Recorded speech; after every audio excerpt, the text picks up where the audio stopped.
ইতিহাসের অন্যতম গুরুত্বপূর্ণ স্থান আফগানিস্তান। দ্য গ্রেট গেমের প্রাণকেন্দ্র হিসেবে আবির্ভূত হওয়ার পর থেকে বিগত কয়েক শতাব্দী ধরে বিশ্ব ভূরাজনীতিতে আফগানিস্তান বিশেষ স্থান দখল করে আছে। রুশ সাম্রাজ্য ব্রিটিশ সাম্রাজ্যের ভূরাজনৈতিক জাতাকলে পিষ্ট হয়েছে আফগানিস্তান। কলোনিয়াল যুগে আফগানিস্তানের একদিকে ছিল ব্রিটিশ সাম্রাজ্য, যা পাঞ্জাব পর্যন্ত দখল করার পর আফগানিস্তানে নিঃশ্বাস ফেলছিল। অপরদিকে ছিল রুশ সাম্রাজ্য। মধ্য এশিয়ান দেশগুলো দখলের পর ব্রিটেনের অগ্রযাত্রা রুখতে রুশ সাম্রাজ্যের দৃষ্টিও ছিল আফগান ভূখণ্ডের উপর। আফগানিস্তানকে কেন্দ্র করে দুই সাম্রাজ্যের এই রশি টানাটানি ইতিহাসে দ্য গ্রেট গেম নামে পরিচিত। গ্রেট গেম সমাপ্তির পর আফগানিস্তান কোল্ড ওয়ারের হট জোনে পরিণত হয়। চলে সোভিয়েত আগ্রাসন ও ধ্বংসযজ্ঞ। প্যাক্স আমেরিকানের যুগে তা মার্কিন গণতান্ত্রিক সন্ত্রাস ও ধ্বংসযজ্ঞের শিকার হয়। তবে তিন পরাশক্তির কেউই শেষ পর্যন্ত টিকে থাকতে পারেনি, যে কারণে আফগানিস্তানকে বলা হয় গ্রেভিয়ার্ড অব এম্পায়ার্স বা সাম্রাজ্যবাদীদের গোরস্থান। এক্ষেত্রে আফগানিস্তানের ভৌগোলিক অবস্থানের বেশ গুরুত্বপূর্ণ ভূমিকা ছিল। চতুর্দিকে ভূমিবেষ্টিত দেশ হওয়ায় সহজে সৈন্য সমাবেশ করা বেশ কঠিন। পার্শ্ববর্তী দেশগুলোর সাহায্য ছাড়া মোটামুটি অসম্ভবই বলা চলে। এছাড়া হিন্দুকুশ পর্বতমালা একটি গুরুত্বপূর্ণ বেষ্টনীর কাজ করে।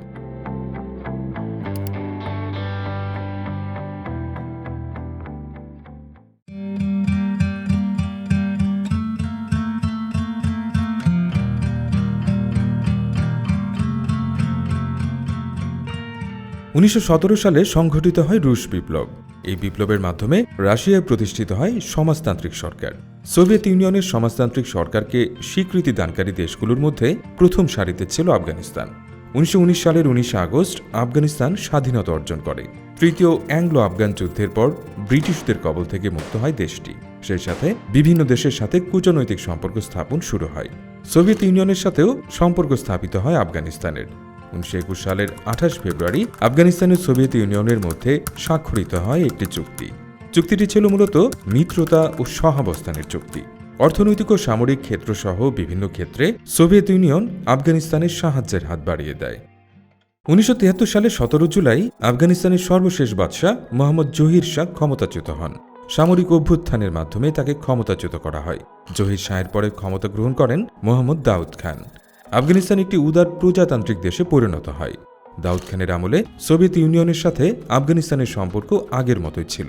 দাউদ খান রাশিয়া সফরে যান এবং বৈদেশিক নীতিমালা নির্ধারণের নিজস্ব মত প্রদান করেন। পরবর্তীতে নিজস্ব কর্মসূচি বাস্তবায়নেরও চেষ্টা চালান। সে সময় সোভিয়েত ইউনিয়নের সাথে আফগানিস্তানের সম্পর্ক কিছুটা দুর্বল হয়ে পড়ে। 1978 সালের এপ্রিলে People's Democratic Party of Afghanistan বা পিডিপিএ দাউদ খানের বিরুদ্ধে অভ্যুত্থান ঘটায়। পিডিপিএ ছিল বামপন্থী রাজনৈতিক দল। অভ্যুত্থানটি সাউথ বিপ্লব নামে পরিচিত। বিপ্লবের নেতা ছিলেন নূর মোহাম্মদ তারাকি।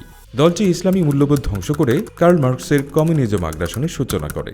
তবে দাউদ খানের সময় থেকেই আফগানিস্তানের তথাকথিত আধুনিকায়ন শুরু হয়েছিল, যা ছিল আফগানিস্তানের গোত্রভিত্তিক ঐতিহ্যবাদী ও ধর্মীয় রক্ষণশীল সমাজের বিরুদ্ধে। তখন থেকেই দাউদ খানের বিরুদ্ধে জনমত ফুঁসছিল।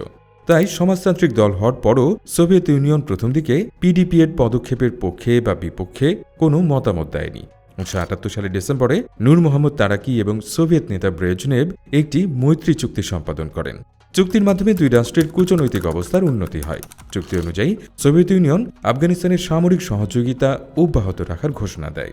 কিন্তু ইসলামী মূল্যবোধ ধ্বংস করে সমাজতন্ত্র প্রতিষ্ঠা মেনে নেয়নি আফগানিস্তানের ধর্মপ্রাণ মুসলিম জনগোষ্ঠী। শুরু হয় জনবিক্ষোভ। তৎকালীন আফগান সরকার কঠোরভাবে বিরোধিতা দমন করে, গ্রেপ্তার করে হাজার হাজার বিরোধী মতবাদীকে। প্রায় 27,000 রাজনৈতিক বন্দীকে মৃত্যুদণ্ডে দণ্ডিত করা হয়। ফলে জনমনে সৃষ্টি হয় প্রচণ্ড অসন্তোষ। গঠিত হয় সরকার বিরোধী বিভিন্ন সশস্ত্র দল। 1979 সালের এপ্রিলে আফগানিস্তানের বড় একটি অংশ জুড়ে বিদ্রোহ শুরু হয়। বিদ্রোহের প্রধান লক্ষ্য ছিল কমিউনিস্ট সরকারকে ক্ষমতাচ্যুত করা। হেরাত অঞ্চলে নিয়োজিত আর্মি ব্যাটালিয়নও 1979 সালে বিদ্রোহ ঘোষণা করে। তারা সেনাবাহিনীর অস্ত্র সাধারণ মানুষের কাছে বিতরণ শুরু করে। পরিস্থিতি নিয়ন্ত্রণে নূর মোহাম্মদ তারাকি সোভিয়েত ইউনিয়নের কাছে সৈন্য পাঠানোর অনুরোধ জানান। কিন্তু 1979 সালের সেপ্টেম্বরে নিজ দলের প্রধানমন্ত্রীর নির্দেশে হত্যার শিকার হন তারাকি। আফগান প্রেসিডেন্ট হিসেবে অধিষ্ঠিত হন প্রধানমন্ত্রী হাফিজুল্লাহ আমিন। মস্কোর সাথে কোনোরূপ আলোচনা না করে ক্ষমতা দখল করেন হাফিজুল্লাহ আমিন। ফলে ক্ষুব্ধ হয় সোভিয়েত ইউনিয়ন। হাফিজুল্লাহ আমিনকে সিআইএ এজেন্ট হিসেবে আখ্যায়িত করা হয়। তাকে হত্যার চেষ্টা করা হয়। প্রথমবার ব্যর্থ হয় সেই চেষ্টা। এদিকে কমিউনিজমের স্বার্থ পুরোপুরি উদ্ধার না হওয়ায় আগ্রাসনের সিদ্ধান্ত নেয় সোভিয়েত সরকার। 1979 সালের 24 ডিসেম্বর ব্রেজনেভের নেতৃত্বে 30তম আর্মি মোতায়েন করা হয়। প্রায় 1 লাখ সৈন্য পাঠানো হয় আফগানিস্তানে। মূলত আফগান কমিউনিস্টরা দুই গ্রুপে বিভক্ত হয়ে গিয়েছিল। এক পক্ষে ছিল নূর মোহাম্মদ তারাকি, এই অংশকে বলা হতো খালুক পার্টি বা খালুকি অংশ। এই অংশে পশতুনদের আধিপত্য ছিল এবং তারা ছিল চরম কট্টরপন্থী।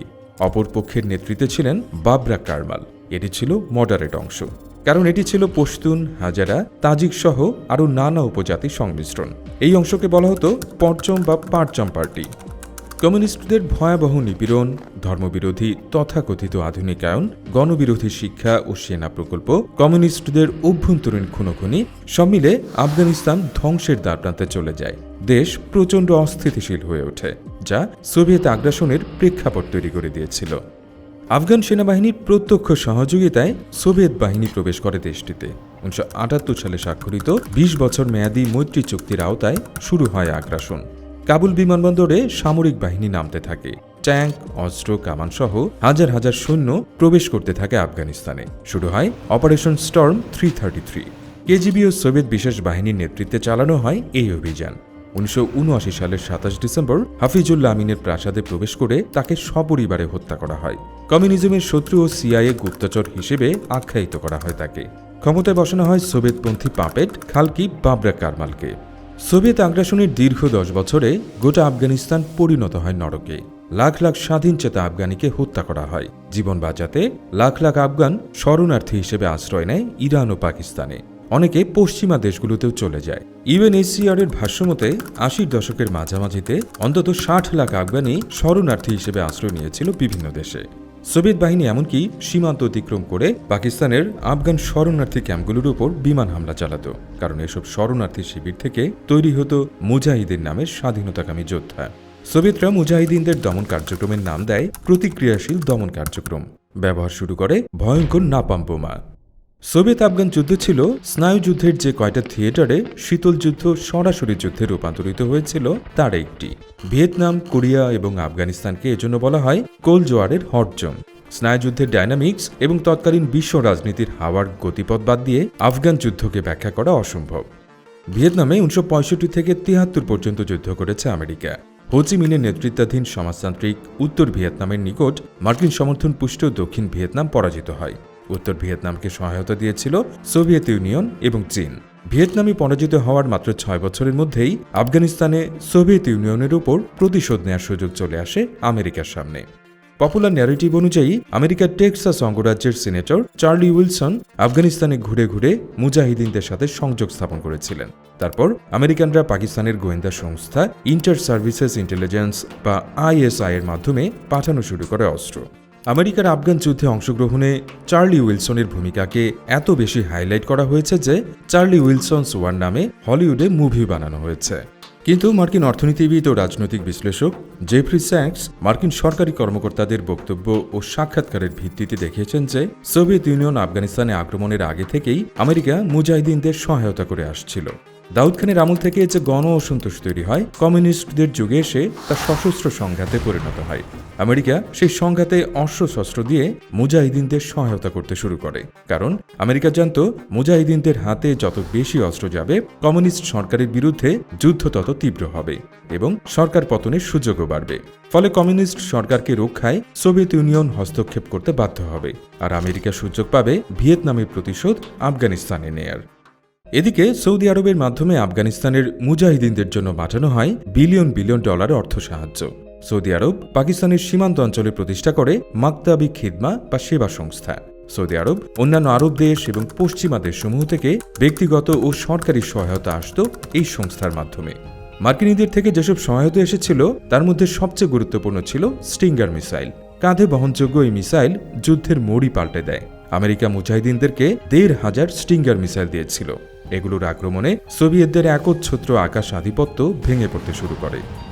অবশেষে 1987 সালের মাঝামাঝি সময়ে মিখাইল গর্বাচভের নেতৃত্বাধীন সোভিয়েত সরকার আফগানিস্তান থেকে সৈন্য প্রত্যাহারের ঘোষণা দেয়। 1975 সালে ক্ষমতায় আসার পর থেকেই গর্বাচেভ একের পর এক সংস্কার পরিকল্পনা নিতে শুরু করেছিলেন। ভঙ্গুর সোভিয়েত অর্থনীতি পুনরুদ্ধারে এছাড়া অবশ্য গতিও ছিল না। 1988 সালের মে মাসে আফগানিস্তান থেকে চূড়ান্তভাবে সৈন্য প্রত্যাহার শুরু হয়, যা 1989 সালের 15 ফেব্রুয়ারি শেষ হয়। যুদ্ধের দীর্ঘ ব্যাপ্তির ফলে একে সোভিয়েত ইউনিয়নের ভিয়েতনাম যুদ্ধ বা ভাল্লুকের ফাঁদ হিসেবে অভিহিত করা হয়।